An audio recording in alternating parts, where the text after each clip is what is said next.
So whosoever is gaining by this capitalistic system, he has to protect that system anyhow. And he will have to go to any extent to guard their interests in this world.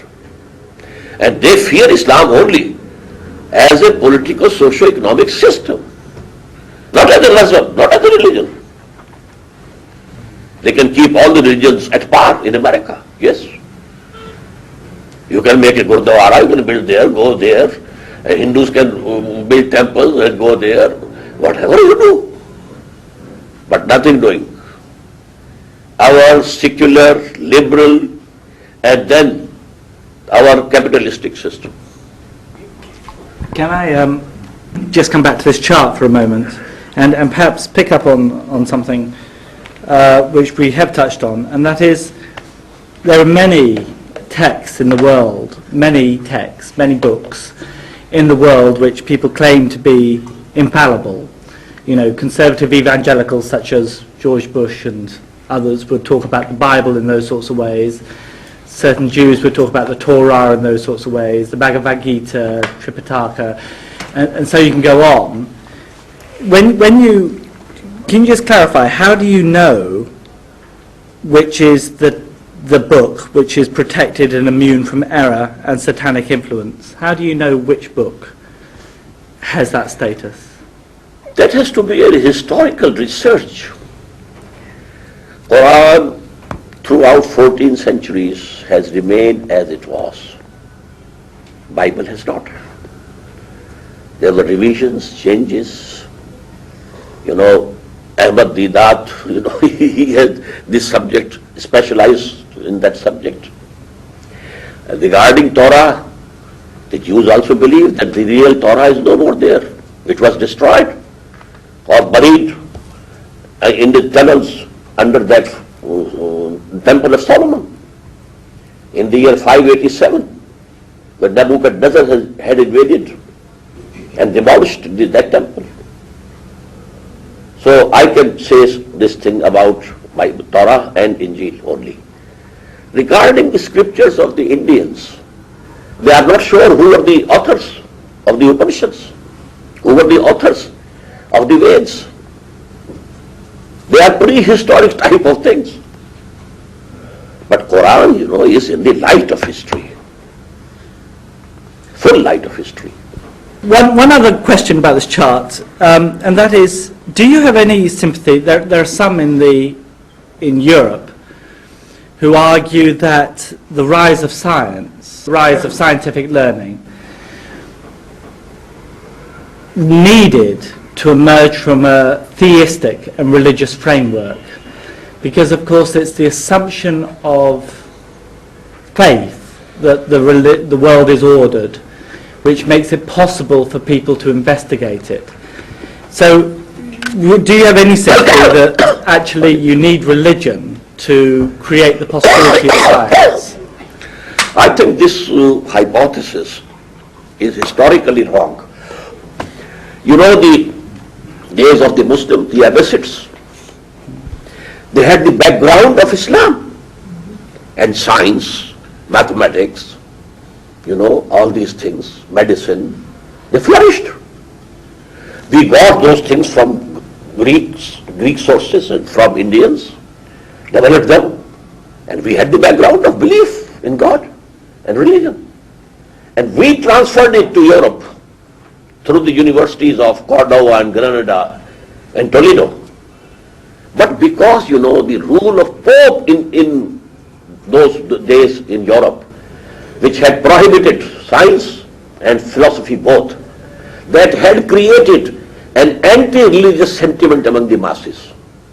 So when science started developing, it had that anti-religious color in it. That is the real cause. At superficial level, there seems to be a contradiction between science and religion.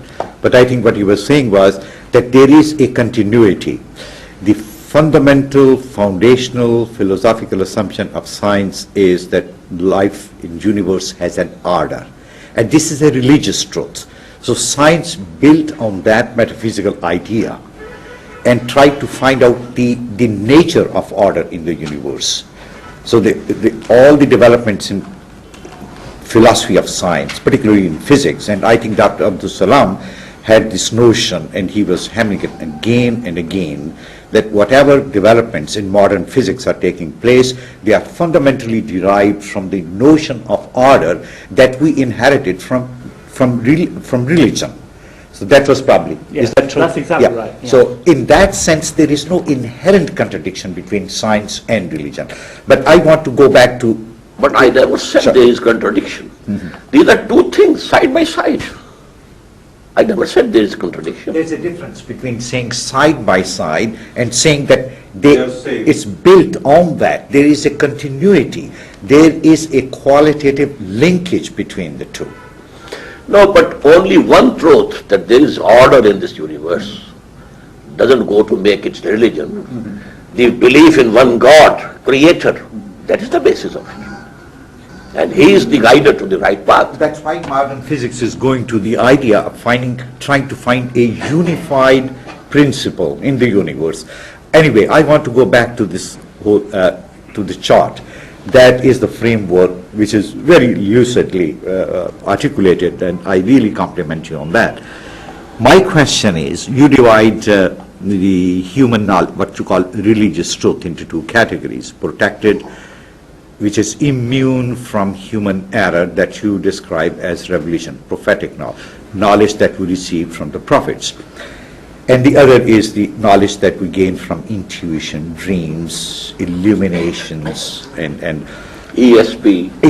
and also going to the right side of this chart, from knowledge from reason. My question is it possible to come up with a set of ideas independent from guidance from revelation that is capable of guiding us to the truth?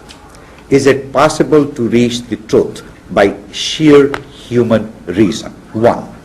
Secondly, is it also, when we say that the whole idea is to find the religious truth, is it possible to find this truth through several paths? For example, the whole idea of interfaith religious dialogue that is taking place in the West is that the fundamental religious reality is the same, and there are different paths, methods to find that truth.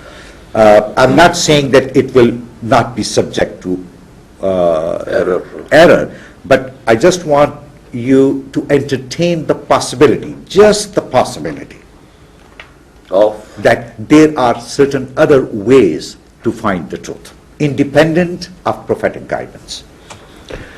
actually, to know God, there are so many ways and paths. But to know the path, straight path, that is by revelation only.